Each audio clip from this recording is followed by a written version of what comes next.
अब योगी जी बीजेपी के लोग को देखिए, आपसे प्रेरणा लेके नवदीप राणा हैदराबाद में खड़े होके ओवैसी ब्रदर्स को कह रही है 15 सेकंड दे दो। उन्होंने 15 मिनट मांगे थे, उनसे कहा 15 मिनट काहे ले रहे हो, 15 सेकंड में ही हो जाए आर पार। देखिए, यह आवश्यक भी है, लातों के भूत बातों से नहीं मानते। तो स्वाभाविक रूप से वे जिस भाषा को समझेंगे उसी भाषा में वो डोज देना आवश्यक है, और जो कहा गया है मुझे लगता है कि वह उचित है। ऐसे लोगों को ऐसे ही डोज मिलना चाहिए। अब ओवैसी जी ने कहा कि छोटे को मत छेड़ो, अगर मैंने छोटे को छोड़ दिया तो वो तोप है, तुम्हारा T20 कर देगा। पहले फ्यूज हो चुके हैं लोग, इनका फ्यूज उठ चुका है, ये लोग अब कुछ नहीं कर पाएंगे। लेकिन अब योगी जी ये सही है कि देश में जो मुसलमान वर्ग है उनको एक क्लियर कट मैसेज दिया जा रहा है। मौलाना सज्जाद नोमानी बड़े स्कॉलर हैं, बड़ी रिस्पेक्ट है, उन्होंने मीटिंग की और कहा कि चुपचाप एक मुश्त वोट देना है मोदी को हराने के लिए। देखिए, ये मैसेज दुर्भाग्यपूर्ण है। मोदी जी ने 10 वर्ष में चेहरा देख करके नहीं, जाति मत मजहब के आधार पर नहीं, सबका साथ और सबके विकास के आधार पर देश के अंदर विकास भी किया, गरीब कल्याणकारी योजनाओं का लाभ भी दिया। लेकिन ये जो ध्रुवीकरण करने का प्रयास हो रहा है कुछ कठमुल्लों का, मौलवियों के द्वारा, मुझे लगता है ये चाहते हैं कि वह जीवन भर लुंगी पहन करके ही दौड़ता रहे। उसको ये लोग नहीं चाहते कि वह कोई एपीजे अब्दुल कलाम बने, कोई वैज्ञानिक बने, भारत के अंदर वह नेतृत्व करने की स्थिति में आ सके। फर्रुखाबाद में सुना है सलमान खुर्शीद की जो भतीजी हैं मारिया आलम, उन्होंने क्या कहा, बहुत अकलमंदी के साथ, बहुत खामोशी के साथ वोट जिहाद करो। जिहाद करके अगर वोट को भी जिहाद के साथ जोड़ना चाहते हैं तो उस वोट से जन्नत नहीं मिलेगा, जहन्नुम जरूर मिल जाएगा। और एक बात और मैं बता देना चाहता हूं, देखिए, भारतीय जनता पार्टी का बहुत स्पष्ट वो है कि भारत का संविधान शरीयत से नहीं, कोई व्यक्तिगत कानून से नहीं, हम बाबा साहब भीमराव अंबेडकर के द्वारा बनाए गए संविधान से चलाएंगे। अब ये डराने की बात नहीं है जब ये रिपोर्ट पीएमओ से आती है कि 65 साल का आकलन किया, हिंदू 7% कम हो गए, मुसलमान 44% बढ़ गए। भारत के अंदर तो हिंदू 8% घटाई, मुस्लिमों की आबादी उससे ज्यादा कई गुना बढ़ी है। लेकिन पाकिस्तान और बांग्लादेश में ठीक इसके उल्टा हुआ है, यानी यहां पे अल्पसंख्यक मुसलमान तेजी के साथ बढ़ा है, उसकी आबादी 3 से 4 गुना बढ़ी। हिंदुओं की आबादी घटी, लेकिन पाकिस्तान और बांग्लादेश की स्थिति क्या है, वहां पर हिंदुओं की आबादी तेजी के साथ घटी है। 22% हिंदू था बांग्लादेश में, आज 7% रह गया। पाकिस्तान में नाम मात्र का रह गया।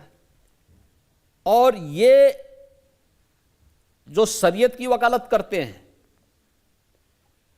ये कठमुल्लापन जब तक देश में चलता रहेगा तब तक ये देश प्रगति नहीं कर सकता, इसको रोकना पड़ेगा।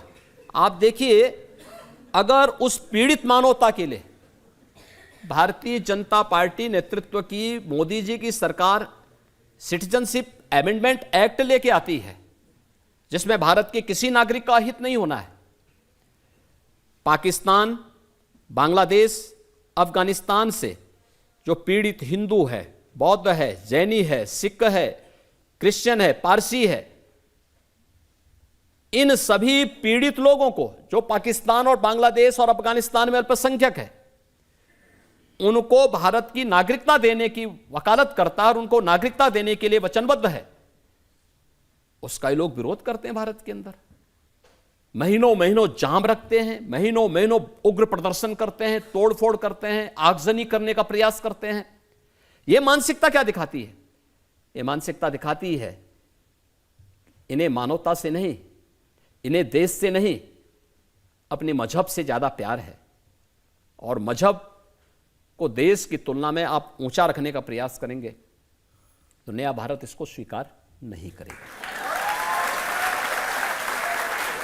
कि राहुल गांधी तो विदेशों में जब जाते हैं वहाँ कहते हैं कि ये मोदी जी की सरकार, ये योगी जी की सरकार मुसलमानों पर जुल्म कर रही है। ये विदेशों की धरती पर बैठकर वो कहते हैं और वहाँ अमेरिका के और लंदन के न्यूज़पेपर्स ये रिपोर्ट छापते भी हैं। याद करिए 2010 में जब श्री राहुल गांधी विदेश की यात्रा पे थे तब उन्होंने कहा था ना कि हमें आईएसआई से भय नहीं है, हमें किसी आतंकी संगठन से भय नहीं है, हमें भारत के अंदर हिंदुओं से भय है। भाई आपको हिंदुओं से भय है, हिंदुओं को इन्हीं की सरकार के समय आतंकवादी कहा गया था, तो उन हिंदुओं से वोट क्यों मांग रहे हो? फिर उनसे दूरी बना के रखो ना। वैसे भी एक्सीडेंटल हिंदू हैं, इनको अपने आप को हिंदू बोलने में ही शर्म लगती है और हिंदुओं को लोग आतंकवादी कहते हैं। दुनिया के अंदर हिंदुस्तान को और हिंदुओं को अपमानित करते हैं और वोट इनको हिंदुओं का चाहिए। जाति के आधार पर उसी हिंदू को बांटेंगे, ये नहीं चलेगा। ये दोगलापन और दोहरी जोरा चरित्र देश नहीं स्वीकार कर सकता।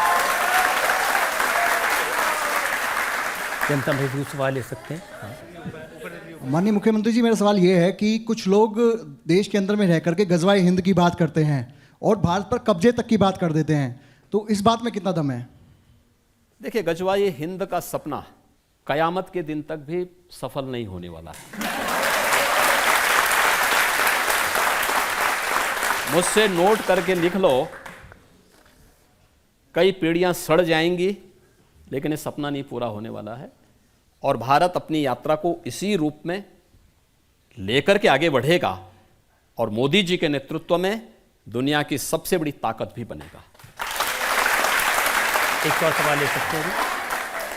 मुझे ये पूछना है, क्या इस चुनाव के बाद मोदी सरकार पूरे देश में यूनिफॉर्म सिविल कोड लागू करेगी? ये तो लागू होना ही चाहिए और ये हमने अपने संकल्प पत्र में भी, भारतीय जनता पार्टी घोषणा पत्र नहीं जारी करती, संकल्प पत्र देती। संकल्प का मतलब विकल्प नहीं, उसको हर हाल में होना है कि भारतीय जनता पार्टी की सरकार बनेगी, हम देश के अंदर एक समान कानून लागू करेंगे और मुझे लगता है कि पूरे देश को एक समान नागरिक कानून के लिए भारतीय जनता पार्टी के पक्ष में खड़ा होना चाहिए।